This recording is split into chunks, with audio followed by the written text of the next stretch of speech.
Trinity Blood is an anime I watched as part of my ongoing attempt to have never dropped an anime. Taking place in a post-apocalyptic world after a huge war fucked up the planet, vampires emerged out of nowhere, and for some reason, the Vatican is the only thing stopping them from taking over the world. Although, interestingly enough, the show actually gets into a sort of dichotomy between the vampires and the humans, where the vampires aren't necessarily the evil villains that have to be completely eradicated. It starts off like this, with vampires just being like blatantly evil, but as the show goes on, it goes to show that, first off, the main character, who's named Abel Nightroad, is what's known as a Krusnik, which is a vampire that eats other vampires.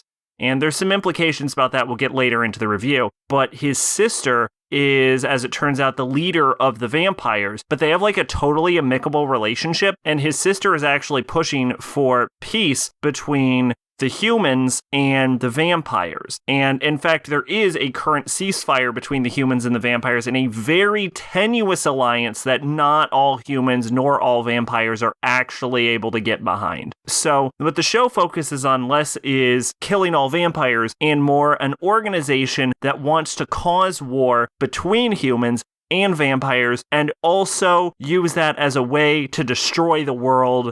And I think they wanted to get a hold of some kind of super weapon or some shit.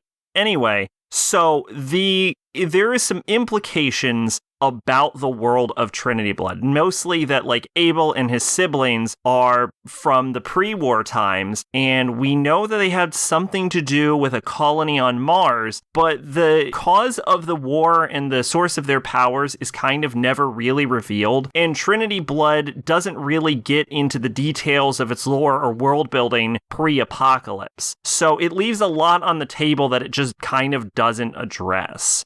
Some of the characters are kind of likable. I specifically appreciate the vampire duchess who ends up becoming like a friend of Abel's. And what I have to say about the show is something that I normally don't say, which is the first half of the show is very episodic, and then the second half is a lot more serial. And we all know that I'm not a big fan of episodic anime, or anything for that matter, but I have to say that the actual episodic part of the show, where it's just sort of like a monster of the week, vampire shows up out of nowhere, or Abel has to team up with someone, is actually the better part of the show. Once we start getting into the main plot line and it starts becoming more serialized, it actually starts losing me more and more. The original plot where one of the cardinals may or may not be trying to blow up the Vatican, that was a bit of an interesting plot line. That was probably the peak of the whole series, but then it delves into this huge subplot about this like vampire kid that just goes on for so fucking long, and I do not like the kid. I found him so obnoxious.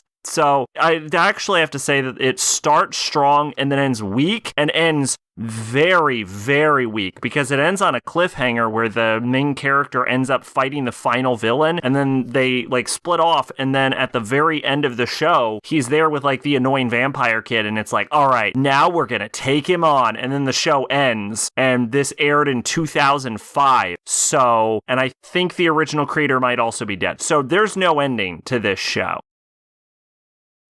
Twitch and Discord in the description. I've been Sacrobolic, your envoy of hope.